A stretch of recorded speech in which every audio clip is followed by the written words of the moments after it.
Can you believe it? As of right now, not like of filming this video, because I'm filming this prior to now that you're watching this video, but as of today, I am officially married. So, congratulations to me. Anyways, I wanted to go over kind of an updated tips and tricks for Lightroom Classic, not CC. Some of these are only in Lightroom Classic, but let's get into the video, shall we?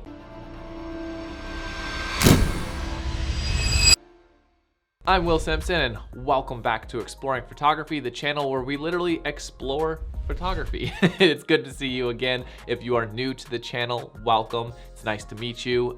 Go ahead and hit the subscribe button so you don't miss a video. I'm trying to get 10,000 this year subscribers, so it is good to have you along. Now, I know what you're thinking. You're here for Lightroom edits, and you're thinking I'm going to just talk and go on and on and on. Okay, so we're here in Lightroom. Had to cut myself off there. First one, super simple, is using auto features of Lightroom. So here is a raw image that I took. We're gonna go over to the basic panel. We're just gonna simply click auto, and it's gonna give it a base edit based on what Lightroom thinks to make it look good. That gives us, and we can make adjustments from here. We can adjust the highlights a little bit more. We can adjust the whites and blacks points if we want. It even adjusts like the saturation and vibrance as it thinks. So we can always make tweaks, but this gives you a really good spot to start. The other auto thing you can do is your white balance. Now there's two ways you can do this. You can click this little eyedropper tool, find a white or neutral color, and it'll do the white balance. Now that looks terrible. So let's do one more thing. Click this little drop down box, select auto, and boom, that actually looks a little bit better. And then you can obviously tweak it as you want. It was a cold winter, it was a fall day, not winter, but it was cooler. So we're gonna drop the blues. And there we go. We have our basic panel completely done in less than 2 seconds. So that's tip number one. Now, before you click away on the video because you're like, oh, I've seen these tips 100 times in 100 videos, I'm gonna show you one that you might not know to kind of bribe you into staying longer, because I am gonna add some bonus tips on the end. So the next tip that you may or may not know about is one called Auto Advance. And it's actually one that that helps you cull images. So let's say you just entered in all of these images, right? Let's click on this one here, go to Library, and if you go to Photo and select Auto Advance, now, every time you add a selection, let's say you star or you flag or you color an image, it will immediately, once you've done that selection, jump forward in the images. So let's go into develop. So let's give this a 1 star. Now look down here at the image. If I give it a 1, it immediately jumps to the next photo. Give this one a 2, it immediately jumps to the next photo. Give this a 3, it immediately jumps to the next photo. But there is an easier way to do this, because if you go into photo, you can't take off auto advance. So now it's set. So you have to go back to library, click photo, and unselect auto advance. That is a pain in the ass. So the easier way to do this, we're going to then go back to the develop tab. We're gonna click 0, remove these stars. Good, now let's go to the image again. And here's what we're gonna do. We're going to put on the caps lock. So I'm pressing caps lock to turn on caps locks on my computer. Good, caps lock is on. Now watch the images down here. 1, 2, 3, auto advance. It just moved them right to the next one. Now what we're gonna do is we're gonna turn caps lock off. We're gonna go back over to this one and we're gonna press 0. Now I have to do the very tedious action of pressing the arrow key or clicking the next photo. Press 0, notice it doesn't auto advance, and press 0. So by turning on and off caps locks, you can quickly and easily auto advance, then turn it off and start editing your photos. That trick, I bet you didn't know about. If you did, let me know in the comments because I'm super curious. All right, let's go on to the next one. Okay, so the next one is all about cropping and adjusting to make sure your photo is straight. Now there's a couple of ways to do this. You can press the crop button. You can then adjust it as you want and as you see to adjust the crop. You can press this little angle tool and you can draw a line at what you feel needs to be straight. Those are all great things to do, but sometimes it doesn't work out as well as you planned. So there's another way. You can scroll down here and you can go to the transform tab and you can press auto, and Lightroom will okay, these 2 parts need to be straight, but again, it doesn't do that great. So you could then click the adjustment and adjust as needed. But there's one more way, and that is using the guided tool. So we're gonna press guided. Now this allows us to draw 2 points. So we want this line to be straight. So you draw 2 points to get a straight line. And then let's say this is the horizon over here. So we want the horizon to be straight. So we draw another 2 points, and Lightroom will automatically adjust the image to be straight to those 2 points. So look at that. That worked awesome. So before, after.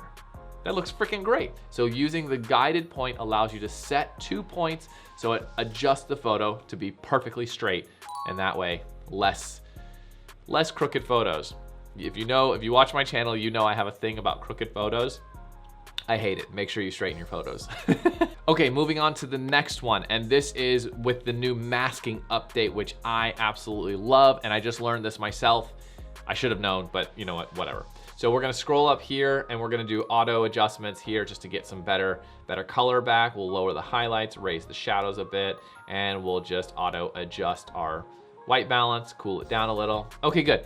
Now let's say you wanna select the subject and you wanna select the background, but you wanna make adjustments. So click the mask, we're gonna press select subject, and Lightroom does an amazing job. This new updates are pristine.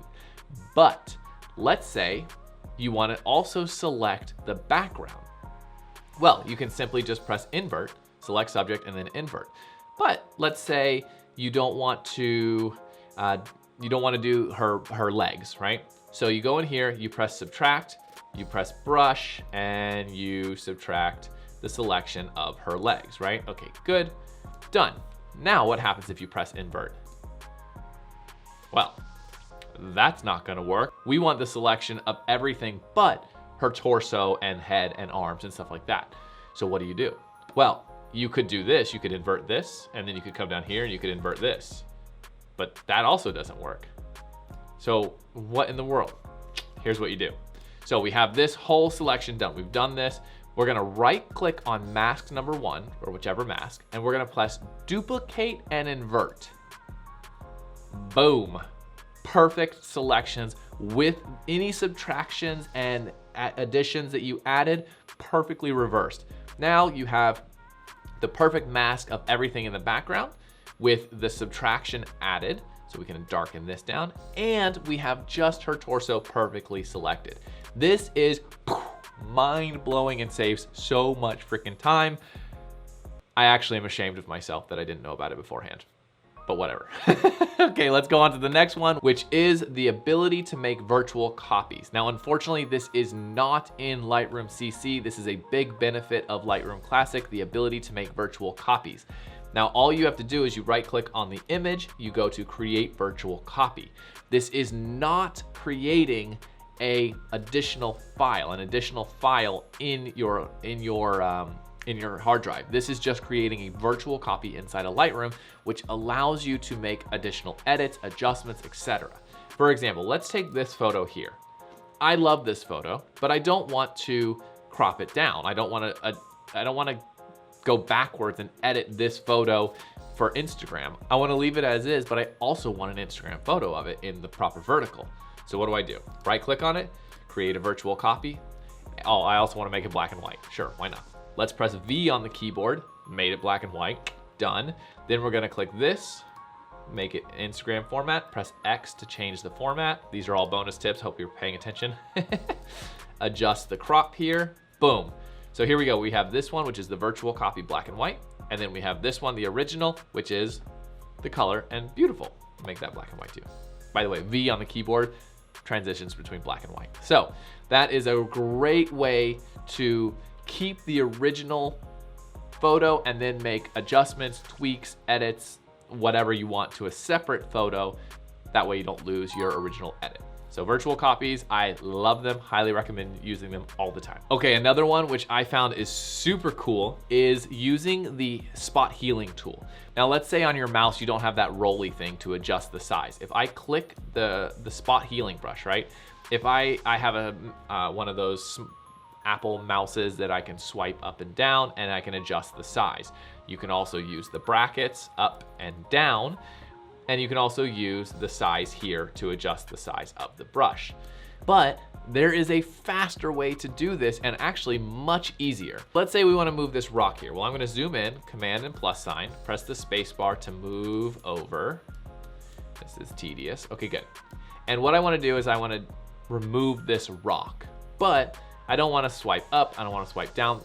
I'm going to press on a Mac, Option and Command. On a PC, it's Alt and Control. So on a Mac, Option and Command, PC, Alt and Control. So I'm going to press Option and Command, and then I'm going to click in the center of the item I want to remove, and I'm just going to drag it until I get it fully covered and let go. Unfreaking believable. This is such a cool trick. So let's say you have lots of spots that you want to remove.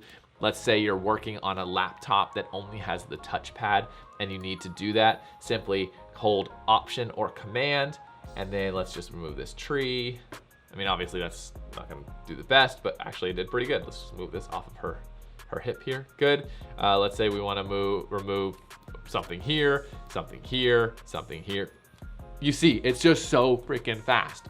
Now, additionally, if you wanna delete some of them, let's say you wanna delete all of them, right? Well, you could click them and press delete each individually. Or you could press Alt or Option on a Mac, Alt on a PC, and you'll get these little scissors, drag a line, a box, cover all of them, and release it. Boom, all of them are deleted. This speeds up the workflow so freaking fast. It's incredible. I mean, just incredible. I love it. Okay, and the next one is a crop tool. Let's say you have a lot of images to crop. Well, let's just press the crop tool, and you're gonna drag this here, move this over here, and then you're gonna go to the next one, and you're gonna drag this here, and you're gonna drag this here. You see, it's very tedious. So what is the easier way to do it? Let's undo these crops here. Pressing Command Z to undo them. Perfect, there we go. Good. Now what you do, press R on the keyboard, or you can click the crop tool to select it. We're gonna press the Alt or Option key, Alt on a PC, Option on a Mac, and hold it, and then drag the crop in. And you notice how it brings everything in evenly. So then you can move it around, and oh my gosh, it's so much quicker and faster. This is just unbelievable. I love this thing. And then there you go, you just crop. Move on to the next one. R on the keyboard to trigger the crop, press Alt or Option, boom, crop in. I mean, you see how much faster this tip is. It's so incredible. And that is all of the tips and tricks. Actually, I have one more bonus one, but quickly, if these were helpful and you haven't subscribed already, please hit the subscribe button, hit the notifications bell. I do videos like this every Monday at 7 p.m. So you don't want to miss out. So that notification bell, ding ding, helps you get notified that I did another video. Plus, it helps me out. Go ahead and comment on which one you didn't know about, or if you have any other tips that you're familiar with, and hit the like button. But let's go into the bonus tip. Now, the bonus tip is actually pretty cool. You might have already known about this, but it's setting your white and black point. It is one of my favorite tips of Lightroom, and it is simply setting perfect white and black points for dynamic range. So you could do this. You could adjust the whites, you could adjust the blacks, but how do you know it's the perfect white or black point? Well, all you have to do is press Alt or Option, then click the slider and slide until you see white. And for the blacks, click and hold the Alt or Option button and slide until you see blacks. Good, there's your white and black points, but there's a faster way. Let's reset that by double clicking. Press and hold the Shift key and either double click on the slider or the word whites or blacks. White's done, black's done. Super fast. And there's a final way. Let's go ahead and reset these. On the histogram, you'll notice two arrows, one on the left for the blacks and one on the right for the whites. So if you press the J key, this turns on. You notice white boxes cover them. This turns on what's called clipping. This will show on the image if you had too much white or too much black. So if I slide the white slider, notice red appears as soon as pure white is found. So I can slide all the way up, boom, all the whites are overexposed. Slide this down just till I see a little bit of red right there, good. Whites are done, and then if I do the black slider, you'll see blue. See, there's blue. So I'll slide this down just until I see blue, boom. Now the blacks are set. Piece of freaking cake, you guys. And then press J to turn off clipping so the white or the blue and red go away, and that's it. Those are my updated Lightroom tips and tricks that will guaranteedly speed up your Lightroom edits. Hope you enjoyed the video. Go check out this video next because that's what YouTube recommends you see. Again, don't forget to subscribe. And yeah, all right guys, I'll see you next week.